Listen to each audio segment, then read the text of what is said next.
Hello everybody, this is another Hot Wheels collector video. Firstly, I would like to apologise for the loud, almost blowing noise in the mic. I have no idea why it was doing that because the mic was not that close to me. I am trying to fix that, so hopefully it is sorted for this video. If it isn't, once again, all I can do is apologise. It should be all okay to hear, it just might have those, for some reason, blowing noises, which I absolutely have no idea why it's happening. But anyways, also, it's like not happening on like P's and stuff, which is where I'm actually like, obviously it's like a blowy letter, as you'd call it. So I genuinely don't know why it's happening. But anyways, today we are looking at the Lotus Emira from 2022 Q-Case. So it was really, really nice to see this one. A UK car, so that's really nice. British stuff. And this is the new rebranded Lotus. Obviously, it got took over. I'm not sure who bought it out, but I do know that it got took over. So all the old models, like the Elise, the Evora, they're all gone. And starting from scratch, we have the Avaja and the Emira, as well as an Electra SUV coming very soon. So this is a really nice one. It's just great. V6 powered, I'm pretty sure. On the top spec, there's two engine models, I think, but I think only one's available at the moment. The other one will be available soon, but at the moment it's like the first edition version that's only available to purchase. So anyways, taking a look at the side of this car, the actual Hot Wheels version, we don't have any tamper work, but we have this very nice vent, which is actually in the design. I love to see that. I don't really like it when they tampo vents on. I just think it looks a bit cheap.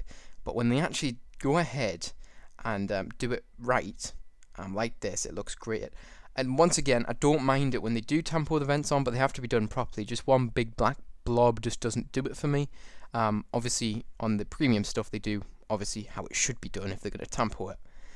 We also have the modern wheels, which are really odd. I don't know what they're called. People have very mixed opinions on them. These wheels do not roll very well. On every single one of my cars that have these wheels, none of them roll very well at all, other than I think the Jaguar Project 8, but I think that's just luck, and it's still not a great roller, it's just kind of average. But yes, those rims do actually suit this car for once. I don't think they suit many cars because they're really, really large. Taking a look at the front, we have some very nice details. We have the headlights, which have been done very accurate to the real model, as well as the Lotus badge, which is also done very nicely. Obviously, it is in yellow and green, as Lotus colours would be.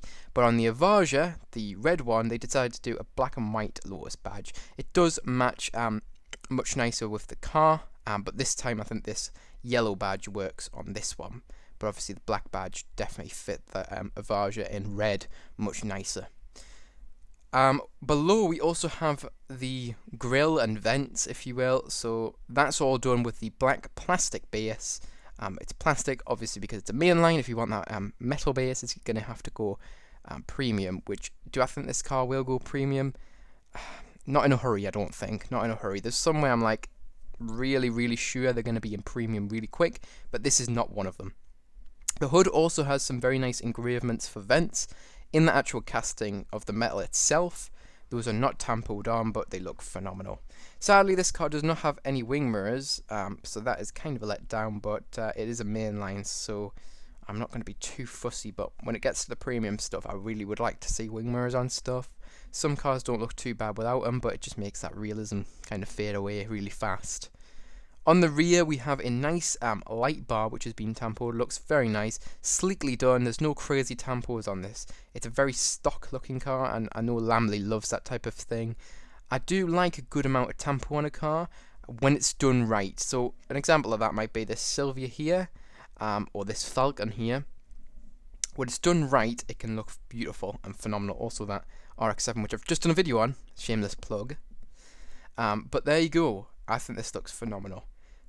On the rear, we also have the Lotus badging. Now, it is not the standard Lotus badge. Lotus are now putting the actual letters of their brand on the rear of the car, and their badge on the front, as are most manufacturers. It does look quite nice. I'm not going to lie, it makes it look more modern, but it's kind of a shame that lots of brands are doing it because it makes everybody look the same, if that makes sense. But if they're keeping that main logo on the front, I'm happy. On the rear, on the bottom, sorry, we're on the rear, but on the bottom of the rear, we also have this whole diffuser section, as well as the exhaust, all created through the black plastic base, very nicely done and detailed. And if you really wanted to add some extra details, it'd be simply done on the exhaust, etc. Very nice. This top, so like the roof, is all created using the glass. However, cleverly, like many cars that they've been doing recently, this is textured. So like on the ID Buzz, the actual roof section, which is like solid, it's supposed to be like metal in real life, or I think it's black metal, so that's probably why they've done this, is textured, so you can't actually see through it very easily, and the actual windows are clear and see-through, and that just is a really nice way of utilising technology that Hot Wheels are doing right there. It's very nice to see that. Extra detail just added there and looks great. I'm really happy with that. We also have this lovely rear window which has some nice texturing to it. Very well done. I really like this casting. It's phenomenal. Anyways, look, the wheel pokes out. It's got a longer axle than usual. But anyways, what are my thoughts and opinions on this car? Well, I really do like this one. And the colour on it is quite basic, but it is the debut colour. There's been 2 extra recolours, so one in like a red and one in grey, since they're all clean looking and yeah, more accessible. You can probably find that still in some of the new cases. It's kind of a peg warmer, this car, for some reason. I really like this one, but I feel like in America it's just going to sit around because, yeah, but I think this is a great supercar or sports car. It depends.